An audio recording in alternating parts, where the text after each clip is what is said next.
Now, the Duchess of York, Sarah Ferguson, berated the crowd at the Cannes Film Festival as she told them to care less about parties and more about the climate. The Duchess attended the elite, there you go, you can see her, the elite party held on the Riviera, appearing on stage to auction off a portrait of Queen Elizabeth. Everyone in this room, stop. Stop. Stop. Stop. Did you see? I removed the microphone. Because all of you are saying, oh, I want to go, because where is the next party? I think she might have been enjoying the hospitality a bit much there, don't you? Anyway, I couldn't say. But she was actually telling them to shut up because they were talking over her and she was trying to make a point, and then she went on to lecture them about green issues after flying to the south of France on a jet. She did. Joining me now is Royal Broadcaster and commentator Rafe Heydel-Mankoo. Rafe, thank you so much. I love talking to you.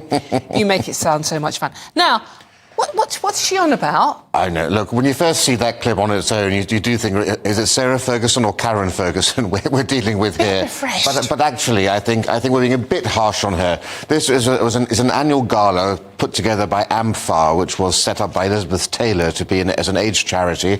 And every year they have this gala in Cannes because, of course, there are so many A-list celebrities gathered there together. And there are 400 attending this event.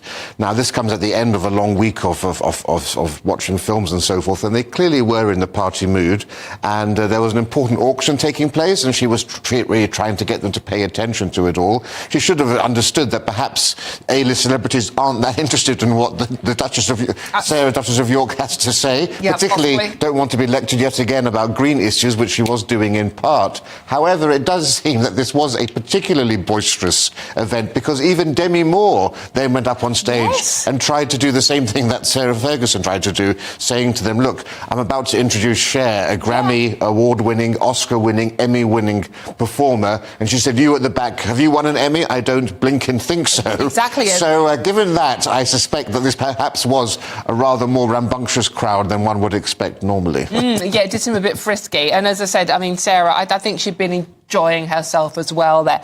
The other story I wanted to talk to you about, Rafe, and this was a story from the Daily Beast about Catherine.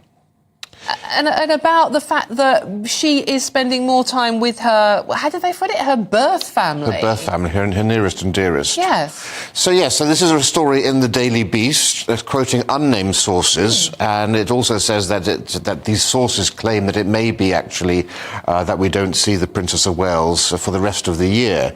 Now, I always say whenever these sorts of stories come up, you know, the Princess of Wales did ask for space and time for her to undergo treatment, and we have to respect those wishes and not speculate so much and stick to the facts. But actually, the facts do actually back up some of the stuff in this article because, for example, we know that preventative chemotherapy, which is the treatment that the Princess of Wales is undertaking, can take anywhere from 3 to 12 months. It's normally 4 to 6, but it could take up to 12 months. And so we mustn't become impatient about or speculate about what's going on here, because it could easily be a 12-month period of treatment that she is undergoing, in which case it may well be that we don't see her until later on this year. We would, of course, expect fully that the Royal Household, Kensington Palace, would issue a video or other update statement periodically to avoid the rampant speculation that, unfortunately, we saw previously. But I think certainly we know that she's going to go to Sandringham next week, to Animal Hall, her residence there. Her parents will be there most likely as well, staying with her next week. And she's got a very small circle around her, we understand, just her family, really, rather than any wider circle of friends. And they're giving her the support and care that she needs.